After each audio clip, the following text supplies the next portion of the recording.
is the Pizza and Hummus Podcast. So why would you listen to the Pizza and Hummus Podcast? Am I right, bada bing? Here we go. Here we go. Here we go. Here we go. I laughed way too hard at that. That's the worst thing ever. And welcome back to the Pizza and Hummus Podcast. This is always Vince and always with Richie. You got it. And this time we have a guest star, Jarrett. What up? Always a pleasure. This one was an interesting. This was an interesting show. I think. I mean, it's not. I don't really know where we're gonna go with this. We'll see. So we'll see. We'll see how this goes. It's a labor of love. Yeah. So I guess we'll just start right now. I read an article that when you die, there's a surge of brain activity, which they're saying that there's a possibility that you could be conscious for hours until your brain shuts off. Yeah. Because it takes I think 2 hours or some shit. So you just can't control anything, but you're aware. But you know you're dead. Conscious. You're conscious. Okay. So all they've measured is that they've measured brain waves after Yeah. you're already pronounced dead. So you could hear, feel, presumably you can't see because they close your eyes and you wouldn't be able to open them. But your heart is dead, so your body's shut off, but you are conscious. Yeah. And that scares the daylight. I can't wait for that I think they moment. did that in the new Nightmare on Elm Street. I don't know, but it scares the That's where Jarrett daylights gets out his of me. articles from. I don't like it because I need to know that when the heart's done, I'm done. Because if it really takes 2 hours for your brain to shut up and for you not to be conscious, they better not be taking me down to that morgue and putting me those creepy file No, cabinets. you can't see. I would take that exclusively to a metaphysical place. I think because I'd be, I can't wait for that. I just need an answer. Be like, yeah, Santa isn't real. I'm like, oh, thank God. I've been dealing with this one for 80 years, trying to figure out who's right and who's wrong in this. Just get some answers in life. That spark of life is you. I don't know. But I need to know. I don't want to if that's true. What? That you're conscious. Then my kids need to go in there and put on How the Grinch Stole Christmas so I can ride these last 2 hours out and have a sense of time. Because if your brain is slowing stuff down because you're preparing to die, Yeah. I don't want that 2 hours. Yeah. I don't want the 2 hours. Drive me to Grand Rapids so I have something to look forward to. I don't want this. I feel like that could be taken in so many ways of what goes on in those 2 hours. I feel like I hate that your interpretation is you just sitting there and be like, fuck, heart can't beat. Can you Can't see. imagine? Can you paralyzed. imagine though that you're just conscious? Yeah, but what if you die, you're still conscious, but your body's moving. You're just like, oh, I think I'm dead. Alrighty then. You're just wait, you're like, all right. Okay, think of it. Did I turn the stove Okay. off? If you had to be in bed for 2 hours, what would you do? Watch You'd stand-up. Play on your phone. You'd watch stand up. At worst, you'd find some Sudoku to challenge yourself. Right. When you're dead in a hospital bed, Yeah. you can't grab your phone. So that's what I'm going to be thinking about because they say Facebook is like a cocaine addiction. I'll be like, man, I wish I could check my phone. That's when, and then you hear someone else's phone vibrate while you're laying there. You're just like, shoot. Yeah. I can't move my and arms. then the nurse comes in to check on you. They're like, this sad sack, huh? That's when you find out your nurse is a molester, whips up your pants size, not very hung, puts you down. I'm freaked out about Ties this, your man. shoelaces together in case Honestly, he gets out. I'm thinking or about you- hiring a hitman to just, all right, they pronounce me dead. You come in there, blow my brains out. Damn. I'm already dead. Desecrate the corpse, call it a day. Maybe in the positive light when you're like, oh, where's my phone? Once you figure that out, you're at that point, you're like, oh, I don't have to worry about that anymore. I'm done with that. Right. That's What one if- less. I I've don't gotta seen- worry about that no more. I've seen 3 different Facebook pages post that article and then they type their own article referencing their interpretation of it. Most of them are see, afterlife. Jarrett's interpretation is I'm see, just there. boredom. See, you're stuck. No, because what if in that 2 hours I write the best special I ever could have when I was You alive? probably would because you'd probably be enlightened at I'm that just like, moment. yeah. It was time. Yeah, so when you're dead, you're just sitting there and you're like, bow. Like, HBO's never going to hear this material. In the afterlife. Like, Is there an HBO equivalent in the afterlife? Is Jesus just running Jeff Jam comedy? I think it's an episode of Girls.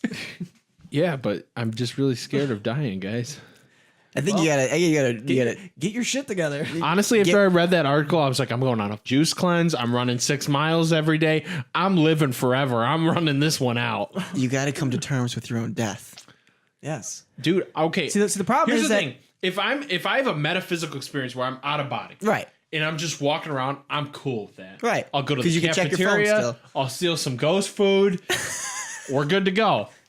We're good to go. Right. I can watch my family mourn, but if I'm just sitting there, that's worse than being at the DMV. Well, yeah.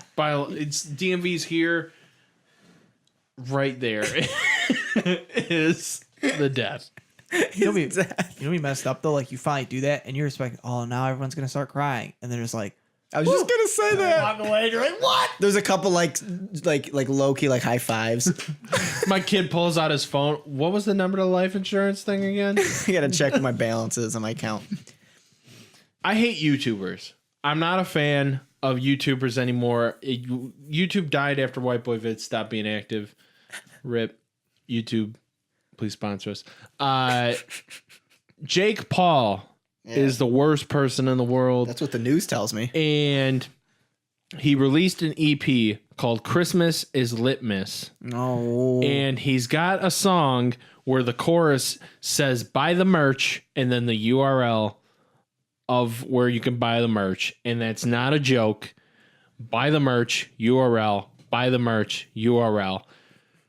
Why? Why are you doing this to us? Why? Where is the brain drain on society that you are now an icon on YouTube? How do you have millions of views? How do people like you? I get that you look like Hitler's wet dream. Why? Do you think no, this is a real question. What do you think the ratio is between I bet it's more than we think. Ratio between people who are actually watching it for entertainment and people who are watching it like it's a car accident.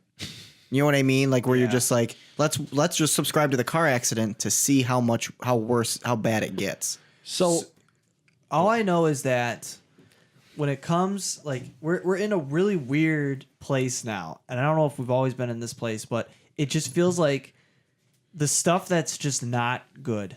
Like it's accepted that it's not good. Yeah. It goes online. It goes viral. Look at how dumb this is. Yeah.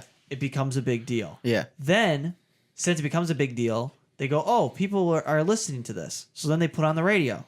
And then it's on the radio. And then it becomes so... then it starts becoming normal. And then you almost like it because you almost have that nostalgia thing, like, oh yeah, we're all just joking. And then even years later, You forget. You forget, and you start to you either like it because it's nostalgic, or you go, I can't believe we listened to this. This was garbage. Like I haven't heard one of this guy's songs, so I don't know if he's good or not. But He's not. there's a lot of dank memes about Lil Pump, and I don't know if he's good or not. But from what it sounds like in the dank memes, if they praise him, it's got to be bad. Right. Because that's the whole That's premise the whole of the joke is they take whatever society hates and they say that they love it, whether it's Hitler, suicide, anything that's like really bad and evil. They play it off like, oh, this is like a really good thing, and that's the whole humor of like they're celebrating things that are bad. So like Lil Pump is on there, Logan Paul is on there, like a lot of these people. And I think that that's what it is. It's this love of like, oh, like we're just being ironic, this is bad, but we like it. And then eventually it turns into like, no, we just like it now. Right. The way you broke that down, by the way, it's beautiful. Yeah. But yeah, It's like watching a dumpster fire. It's like you're not going to put it out. You're going to call the fire department, but you're going to sit there and watch. I'm going to be upset if I have to look back 10 years later and say, yeah, I didn't really look at the dumpster fire. Why? What did you have better to look at than a dumpster fire? And so, yeah, I mean, going off that too, it's like, who did the prank videos the best? Jackass. Before there was YouTube, all this stuff. It was not funny anymore when we were in high school. Everyone did a prank video when they were like 12. This guy's in his 20s doing prank videos. You're doing it wrong. You know what the funniest prank video I've seen? Technically, Jackass were in their 20s too, in their 20s and 30s, and they were doing prank videos. Yeah, but they were also hitting each other in the nuts. It was hilarious. But what I'm saying is we were good rebuttal. We were so young that was fun. Right. But then when we got to high school, we were like, yeah, Jackass is good because they were the first one. Yeah. But it's like if you jump off your house, yeah, it's kind of funny, but it's not like, I don't know. Their pranks are so just terrible. You guys watch American Vandal?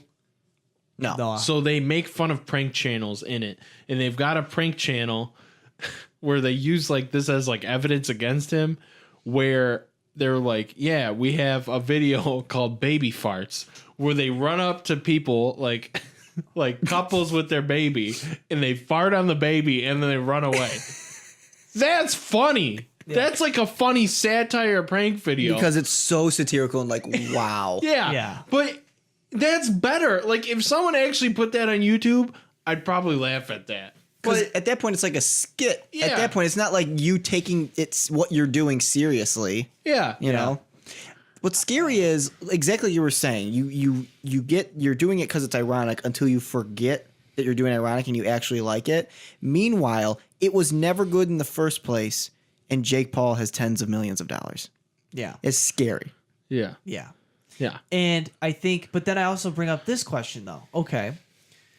What if Jake Paul is this is going to be a stretch, but let's just say it. What if Jake Paul is this generation's jackass? Like, what if he's the one that they go, oh, he's hilarious because he's catering to these young people, and then they think it's funny. Like, I remember my dad is the exception, but like my mom, like they hated Jackass. They thought it was the stupidest thing. They're like, why are you watching people kick themselves in the nuts? Mm-hmm. Why don't you watch, something else or whatever? Like my dad thought it was hilarious, but so I don't know. Like maybe that's it. Maybe it's just us getting older and like we don't understand it. We're taking it too seriously. Whereas they're not. They're just like, oh, he's making a joke. Christmas is litmus because we say lit. That's funny. Emoji. The demographic has to be like 14-year-old girls. Yeah. Which could mean that they actually enjoy it. And it's also, I think that's been the demographic for literally everything from the Beatles to everything. It's been 14-year-old girls. If 14-year-old girls love it, that's where the money is. Mm-hmm. But if you look at like, wow, I think there's a disconnect too about something. So yeah, like the Beatles were, they compared them like Satan, but you look back on it and younger generations, you look back at like some of the songs and stuff like that and you're like, well, this is actually like quality though. Like they end up setting like a standard as opposed to like Jackass, the standard they sent was lower because it was a lower type of comedy. Mm-hmm. It definitely wasn't the Citizen Kane, but it was funny to us. Yeah. Now that standard just took another notch. And then, I mean, you could even say like, oh, White Boy Vids, Bus Stop, that took it down a notch. That was pretty stupid. Yeah. So then you look and you keep taking it down. And then at what point do you hit rock bottom where you're just like, everyone is pretty much just got the Riddler's hat on from Batman Forever, just getting brain fed into the TV, going to the Riddler. Could it be? I mean, I know you already said this, but I feel like it ends up getting a lot more leeway and credit to how, quote, good it is if you're the first one to do it. Yeah. Jackass, we recognize that it's stupid. We put it in the name, Jackass. Yeah. Don't take us too seriously. Also, we're the first ones to do this. We invented this as a thing. So you get a lot more credit. It ends up, we can say that's quality depending on the definition. Whereas Jake Paul, there's nothing, I don't know. Maybe it, I don't, so it just sucks. So there are distinct differences. So Jackass, they look in the camera. I'm Johnny Knoxville, and this is bullfighting, and they go in, they get hit by a bull. Now you have these 10-minute videos where it's like, I'm Jake Paul, buy my merch, I like women, blah, blah, blah. It's like just so egotistical to a point where then the 1 minute of prank is like not even funny at that point, where it's like, then you release a satirical Christmas EP where you're telling people to buy your merch. It's like, at what point are you actually doing anything that resembles anything of art or passion? Because that's it too, because there was nothing from Jackass, at least at its core, other than I'm putting my physical self on the line for entertainment. Mm-hmm. There isn't buy my Steve-O merch at that time. There isn't this and that. It's here's my name. I hope you enjoy it. They don't say it, and that's it. Yeah. And then it's super hard. I mean, super intense and dangerous. It's the first time you do it, and there's no ego behind it other than I hope you enjoy this. Jake Paul, there is exclusively merch. It's not that dangerous and it's not new. So there's no level to it at all. Yeah. I think the other thing too is I just like every time I watch the movie Idiocracy, it's like it gets funny because it's more and more true. Because when you were saying the rock bottom, well, there was a scene where he's in the future and everyone's dumber, and he goes in the future and he goes and sees it's like the #1 movie for the past like 4 years running, like it's always running, and the whole movie is just called Ass, and it's just it's just a video image of an ass, and everyone's just laughing and dying, and he's like sitting there all confused, and that's it. That's like it's like the greatest movie of all time, and it's just a video of someone's ass, and it's just called Ass, and everyone just starts laughing. And I feel like that's probably what it is. Another thing I noticed too is I try to think of things like this because, you know, when you're a younger teenager, and especially me, like I mean, when I was a film major, you know, I was a big like snob, and you know, if it's Citizen Kane or nothing, you have to also understand, like, is it doing its job? Right. Like I'm not a big Taylor Swift fan, but Taylor Swift knows how to reach her audience, and she knows how to make songs that those people can really enjoy it and relate to it. So it's like, yeah, to me it's not working, but to them it works great. So she's doing her job, and like that's the target. She has the target, she's hitting it. Whereas like let's say someone was a fan of jazz and you're a jazz musician and you play crappy jazz and they don't like it. It's not working, you know? Yeah. So and the thing that's funny is because like it feels like every year since the beginning of pop culture, it's like whether it's the Backstreet Boys, we hate the Backstreet Boys. I don't get it. There's That's just 4 of true. them singing. Justin Bieber, we hate that guy. And now it's like Logan Paul, he's crap. And what do they say? He's not talented. We don't understand. Egotistical. Egotistical. Yeah. Let's compare him to people that we think are really talented that don't get that much props. But they all get successful. So, But you could argue too, though, that the Backstreet Boys and Justin Bieber at their core have some type of talent. Like if you look at, you know, the Backstreet Boys where they isolated their vocals and they made them do a lot of like acoustic sets and stuff like that. And they actually genuinely could sing. Yeah. As where this guy is just like, we turned on a Lamborghini and it scared the crap out of me and then talked about myself for 9 minutes. So Right, it's like, you could argue that there's a lack of talent opposed to, you know, Doing your where they, job. yeah, well, where, or maybe his talent is because I don't really even watch. I don't think I've ever seen a Logan Paul video. But I try to think of maybe that's not his talent. Maybe his talent is being like, a salesman. being a salesman, Yeah. making you laugh, making you like, you know, he's in a way he could be making fun of how like the world wants to be, like the world wants to be rich and all this stuff and stuff. So he's just this ridiculous rapper-esque dude, and it's more about that versus just like his actual talent. Yeah. Itself. Now you can't argue he's like, I mean, there's certain things where he's like just being blatantly disrespectful and to why he's in the news, breaking law and just being super egotistical, and taking that out of it. I'm super open to the idea that, yeah, maybe I'm just doing exactly what we've been doing for decades. And the question has to become, is he doing his job? Like, I'm not going to say that Kanye West isn't talented, Yeah. but I can't say that him saying that like he's a god and he's the greatest thing of all time, that didn't help him, because people were like, who does this guy think he is?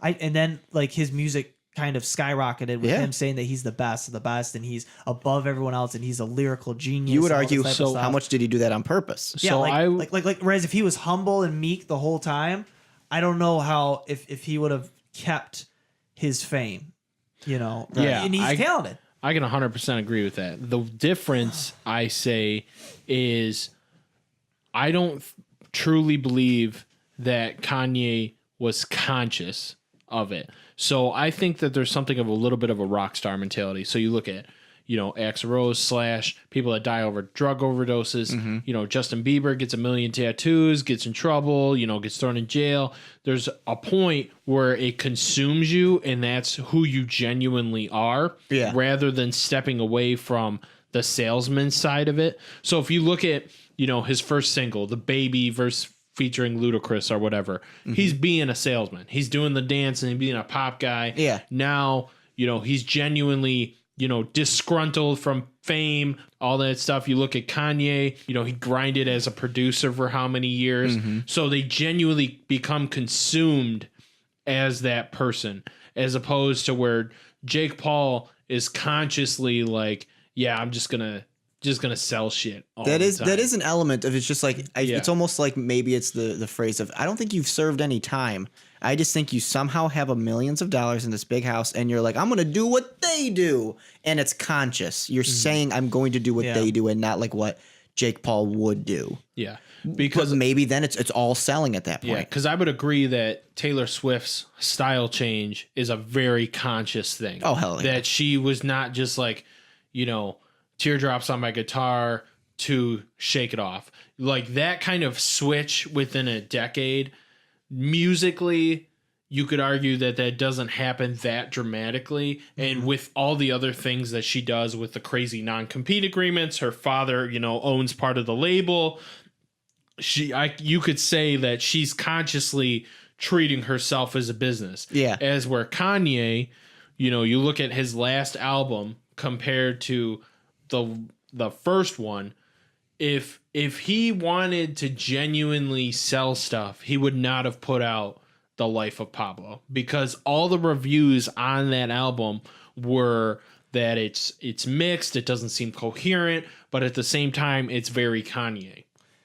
And Kanye, So it's natural. Also, he does sell a lot of his stuff. I mean, he sells his own clothes. I mean, Yeah. he has a T-shirt that has holes and ripped in it, and he's like, buy it, 20 grand. Go on. Yeah. And like, people will buy it like because he wants to break into like all these other things. But I don't know. I just every once in a while I just take a step back and I go, I'm kind of sick of hating this new. Is it me? Blank. Yeah.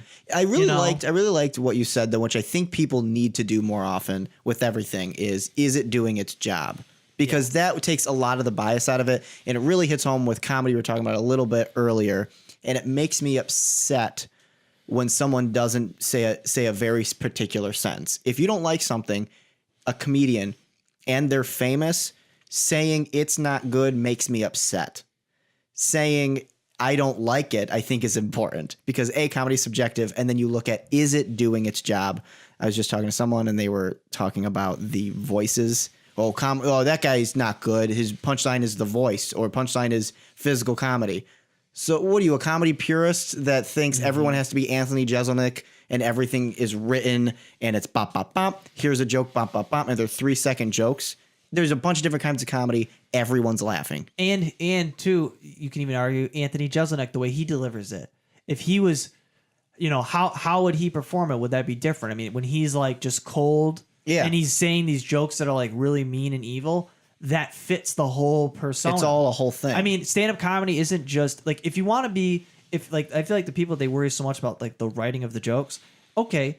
That's for writers. Yeah. Stand-up comedy it's writing, but it's also the performing side. Yeah. If you and yeah, some people, maybe their performance is stronger than their writing, but whatever it takes to get people to laugh at that joke, that's the most important part. Right. Whether the joke is well written, if you can't perform it, then it might not be perceived well as a good joke. Yeah. And even the lack of performance could be part of the performance. Anthony Jeselnik. Yes, exactly. Yeah. Like it really, like that's the fine dance. Is like you wanna have good writing so that way your jokes stick with people, and so that way your jokes are something that no one's gonna say, hey, you stole my joke. Right. Or it feels like an original, fresh idea or perspective. Right. But at the same time, you have to figure out, how do you perform it? Do you do like emotionless? Do you do a ton of emotion? Do you do faces? Do you do a voice? Do you use a prop? I mean, it's whatever is going to get you to get to that thing. Jim Jeffries said, I mean, he was talking about how he got a lot of flack for certain things he said, go figure. But then he said, yeah, they typed out something I said out of context and then they put it in the news article. And he said in his stand-up, he goes, yeah, if you just read my material, not a very good read. Yeah. He goes, the whole thing is me and my accent and how I say it and what I talk about. He goes, it's a whole thing. Yeah. Yeah. But he also got a TV show out of, I'm pretty sure, that one gun violence rant he had. Oh, absolutely. And so that put him on the map. So I don't know. It's for me, I can agree with, the doing your job thing. Yeah. So the one thing, I guess, from the perspective of, are we looking for someone to fill a job that we don't need? So it's Yes. like that's where I go, where I'm just like, all right, yeah, he is doing his job. He's, making a lot of 14-year-olds happy and stuff. But it's like, these 14-year-olds would also be really happy if Chance the Rapper and Childish Gambino released a mixtape. So, and then I would also be happy. Yeah. And really, it just comes back down to me. Yeah, but I think that's what their universe is surrounding. But it's just, I don't know. I know what you mean. Get surrounded by this stuff. Like when I wake up and I check Twitter and I see Christmas is Litmus, and then I go, I'm gonna rant about this on the podcast. Yeah, I like that as a sentence too. Oh, we don't need this. Yeah, We're all set. Yeah. I don't need more cinnamon challenge videos. We got them all. Waste of time. It's done the job. I don't know if you guys watch Jack's films on YouTube. He's like the only YouTuber I watch. Like a year ago, he put out a video, and it's like him obviously playing a character and another YouTuber, and like, oh, we're gonna do the baby formula challenge. Oh, yeah. And they're like, blah, blah, blah, blah. And then himself, as if he's in front of a green screen, it pauses, and he walks up to the camera. He's like, "What are you doing?" He goes, "Why are you watching this? You need to ask yourself, is this content?" So just making fun of the whole thing of like, is this anything? Like we're eating baby food. Beautiful. I also think too, the quality of cameras that anyone can get now has changed the game dramatically, because if White Boy Vids had that technology, Boy, we wouldn't be doing this right now. We'd be directing the next Star Wars, because you can look, the cameras make real life. It looks better than real life. Yeah. Where you're constantly in high definition. So when you look at these guys where they've got 18 abs on their face and then another on their chest, and they've just got 37 abs, and they're, swimming with sharks and then farting on octopus, and you're like, wow, this is my life. This is what I want. I'm going to tweet about this. And then your Twitter looks great because the new iPhone makes everything look amazing. Yep. And it's there's just so much the grass is greener now. It's vomit worthy. It's crazy how much everyone is. This needs to get deep. Everyone is so God, I sound like an uncle, portraying their life how it should be. This is not new news. Yeah. But they're like, look at me and my job and where I went and how I did and this and that and what I'm doing. And then they're also exaggerating, depressed, or have issues and are self-conscious of the conversation while they're currently making someone else self-conscious because you didn't go to Prague or something like that. Like it's like this self-fueling. We're about to get meta right now. Here's the question you got to ask yourself. Isn't that what we're doing right now as a podcast, where we think that people need to listen to our thoughts about Christmas? Absolutely, we are. Late fall. You know what I mean? Like, and that's this whole thing. Like the whole podcast, everything that we do is just like, yeah, like we because that's always like the big thing is that we care so much about what people. Everyone's always showing what about their lives. That's what we're doing right now. Yeah. But it's audio. Yeah. Dr. Phil, please sponsor us. Dr. Phil, please sponsor us. Well, no, yeah, it's like Submarines, please sponsor us. It's about to go deep. Submarines.